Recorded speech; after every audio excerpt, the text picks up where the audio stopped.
And you said on CNBC that you felt that the government kind of was doing too much to rescue some of these companies, and you were saying things like you didn't care if the hedge funds got wiped out. And I just wondered, so what would that look like if the government were to do what you recommended? And, what you were saying were things like, oh, they wouldn't get to summer in the Hamptons, and who would care if they got wiped out? But, I also wondered, like, that sort of applies to... Well, you tell me, maybe it doesn't apply to people like you, but would you be willing to be wiped out? Yeah, I mean, I've never really been defined by my money. I think I was an evolutionary person with the same values. I may have been a little more douchey when I was younger or harder to deal with, but I was still the same person, and I frankly felt that I had the same worth as a human being when I was growing up on welfare, or when I was in my 20s or 30s, or now in my 40s. I think that, money is a projection that other people use. And I used it on myself for a while, and now I use it less. And so, being in a position to actually realize that, the school teacher that makes $60,000 is just as important as I am is the truth. And so, yeah, you could take it all away. I don't really care. It'd be a fun ride no matter what. I think I have a great set of memories that I've created for myself. And the journey's been a blast, and I hope to have another 50 years of those things. What I was speaking about on CNBC was just my frustration about not wanting to acknowledge, where the Federal Reserve and Treasury were not acknowledging how the actual economy works. The United States is an economy where the overwhelming majority of the GDP is generated by consumers. And the way that, consumers lift up the American economy is by spending money. And when you take revenues away from the American consumer because they're unemployed or because they can't earn wages, then they're going to spend less, which means that the economy contracts and you have a recession. So first principles thinking would tell you that you put money in the hands of consumers, and you put enough money in their hands such that the amount that they have exceeds what they need to live, and then the excess spending they will spend. And the reason why that's important is then it forces companies to then reopen faster, hire people more. Invariably, what you'll see is then they'll also have to pay them more because, again, these consumers have more money. But that's actually all a good rebalancing of what's been happening for the last 40 years, which is that the pendulum has swung. In economic theory, you say that the pendulum swings between labor and capital. And in the last 40 years of trickle-down economics, what we've really done is swung the pendulum so far towards capital that people who are the labor class don't really have the earning power that they actually had before. And putting a lot more money into their hands, where effectively you have to pay them more to come back to work, isn't a bad thing. It will recalibrate what is a very lopsided distribution of leverage. And so getting power into the hands of labor and getting more money into the hands of labor actually sort of subverts and sort of puts an end to trickle-down economic theory. And it kind of worked in the 80s, but frankly in the 90s and 2000s and now it's a dated economic philosophy that doesn't map to how the world works. And you've said that there's room for everyone to have an uncorrelated hedge in their portfolio, and you say that Bitcoin can serve as that. You also have called it schmuck insurance. And I wondered, do you think that the coronavirus pandemic is sort of like Bitcoin's moment? Not really. I think that when I talked about it being schmuck insurance, the place that I'm coming from is that we want something that frankly will protect our wealth, however much that it is that we have, in cases where the people in power really get over their ski tips and do something that we can all see is a bad idea, but they're driven by short-term political incentives. The reality is that, governments used to be run by a very different kind of person.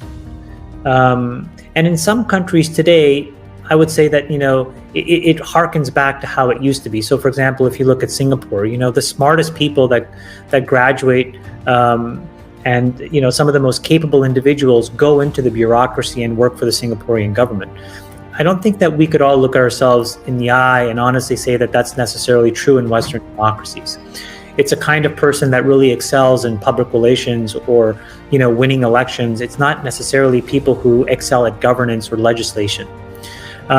And so the reality is that, we have people that are somewhat mismatched for the job. And invariably, whenever that happens, irrespective of whatever profession that is, mistakes happen. Just to use a stark example, it's kind of morbid, but if you put a pilot who's not a great pilot, who actually really wanted to be a school teacher, in the cockpit of a plane, that person is much more likely to make a mistake that has huge consequences than a person who lives and breathes wanting to be a pilot. And that's also true of legislators. And so the reality is that, we have folks that will focus on short-term window dressing type solutions. Again, you can see it today in what the Fed and the Treasury are doing. We've massively increased the deficit and the debt. The United States government is now responsible for more than 50% of the GDP, which essentially makes us a quasi-communist country, socialist country at a minimum, except without any of the benefits. So you still have sky-high healthcare and exorbitantly high useless education. So it's kind of like the worst form of socialism. Dummy socialism. And so, when those kinds of things are happening and they're not getting fixed and they're only getting exacerbated, I just think that if people have been hardworking with their head down, they should have an opportunity to make sure that they don't get wiped out if the government itself just continues to make a string of bad decisions that then have rising consequences.